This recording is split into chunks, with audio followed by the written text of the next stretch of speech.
बांग्लादेश के विकास के लिए स्थिरता, नीतिगत निरंतरता और निवेशकों के भरोसे की सख्त जरूरत है। लेकिन जमात-ए-इस्लामी लंबे समय से इस प्रगति की राह में एक बड़ी बाधा बनकर खड़ी है। एक रचनात्मक राजनीतिक माहौल बनाने के बजाय जमात और नेशनल सिटीजन पार्टी यानी एनसीपी पुरानी वैचारिक लड़ाइयों, हिंसक घटनाओं और कट्टरपंथी विचारधारा को फैलाने में लिप्त हैं। यह निवेशकों के लिए भारी अनिश्चितता पैदा करता है, आर्थिक सुधारों को धीमा करता है और देश की तत्काल जरूरतों से ध्यान भटकाता है। ऐसे समय में जब बांग्लादेश को महंगाई पर काबू पाने और अपनी संस्थाओं को मजबूत करने की आवश्यकता है, जमात की टकराव वाली राजनीति केवल विभाजन को गहरा करती है। इसका बढ़ता प्रभाव न केवल राजनीति को उलझाता है, बल्कि विकास की योजना बनाने और उसे लागू करने के काम को भी बेहद मुश्किल बना देता है। अगस्त 2024 में शेख हसीना की सत्ता से विदाई के बाद से बांग्लादेश का राजनीतिक परिदृश्य पूरी तरह से बदल चुका है। 1971 के युद्ध अपराधों के कारण सालों तक प्रतिबंधित रही जमात-ए-इस्लामी पर से अंतरिम सरकार ने प्रतिबंध हटा लिया और फरवरी 2026 के आम चुनावों में यह देश की दूसरी सबसे बड़ी राजनीतिक ताकत बनकर उभरी। बीएनपी के भारी बहुमत के सामने जमात ने रिकॉर्ड 68 सीटें जीतीं और पहली बार संसद में मुख्य विपक्षी दल बन गई। वहीं 2024 के छात्र आंदोलन से उपजी एनसीपी ने भी जमात के साथ गठबंधन कर चुनाव लड़ा और 6 सीटें हासिल कीं।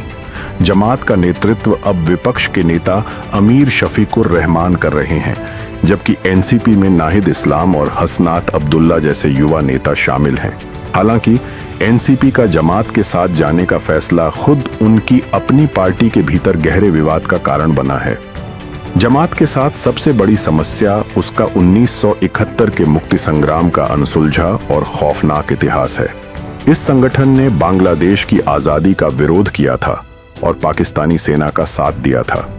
मानवाधिकार समूहों और इतिहासकारों ने यह स्पष्ट रूप से प्रलेखित किया है कि जमात से जुड़े गुटों ने युद्ध के दौरान बंगाली बुद्धिजीवियों और हिंदुओं की हत्याओं में हिस्सा लिया था।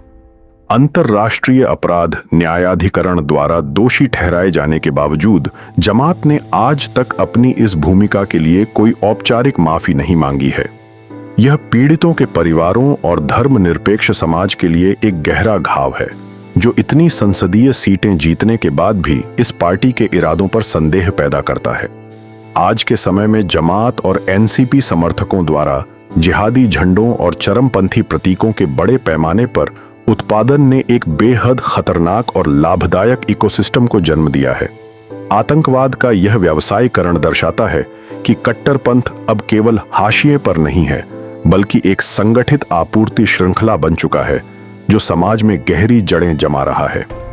इसी कट्टरपंथ का सीधा असर जून 2026 में रंगपुर के पलाशबाड़ी में देखने को मिला। वहां एक हिंदू मंदिर समिति बांग्लादेश की सबसे बड़ी राम मूर्ति का निर्माण कर रही थी, लेकिन चरमपंथी समूहों की धमकियों और सोशल मीडिया पर भड़काऊ अभियानों के कारण उन्हें यह निर्माण रोकने पर मजबूर होना पड़ा।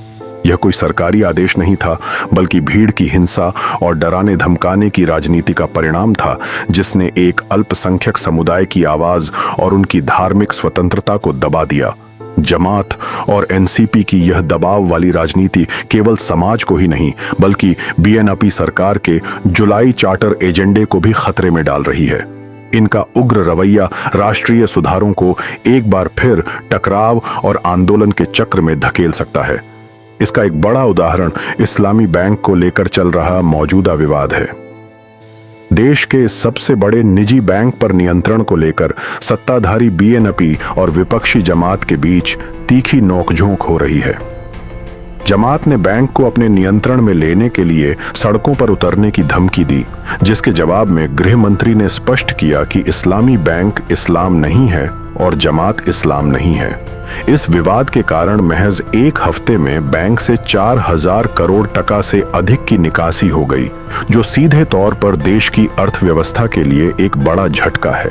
संक्षेप में कहा जाए तो बांग्लादेश की स्थिरता और विकास का रास्ता तभी साफ हो सकता है जब जमात-ए-इस्लामी और एनसीपी की इस विघटनकारी राजनीति का कड़ाई से सामना किया जाए। उनकी आक्रामक राजनीति, सांप्रदायिक धमकियां और कट्टरपंथी नेटवर्क सामाजिक ताने बाने को तोड़ रहे हैं, निवेश को रोक रहे हैं और सरकार का ध्यान भटका रहे हैं। जब तक इन ताकतों के खिलाफ ठोस कानूनी कार्रवाई नहीं होती और अल्पसंख्यक अधिकारों की रक्षा करने वाला संवाद स्थापित नहीं होता, तब तक बांग्लादेश दीर्घकालिक प्रगति के लिए आवश्यक सर्वसम्मति और निवेशकों का विश्वास कभी हासिल नहीं कर पाएगा।